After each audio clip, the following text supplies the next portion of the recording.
Hello friends, today we are heading towards Tansa Dam, which is under BMC. We all Mumbaikars get water supply from Tansa, Bhatsa, Vaitarna and Vihar Lake. Entry to these dams are strictly prohibited. We have found some videos on YouTube of Tansa Dam, so let's take a chance and explore a new place near Mumbai. Dombivli to Tansa Dam is approx 55-60 kilometers ride.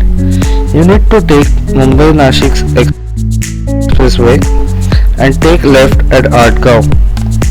The road conditions are really very good, but be careful as this is very narrow road and lot of curves. Yes, lot of curves, so cornering junkies, be gentle on this jungle surrounded road. This is the best one-day gateway near Mumbai. You can take some short detours in jungle and enjoy off-roading too. The place is very clean and so water.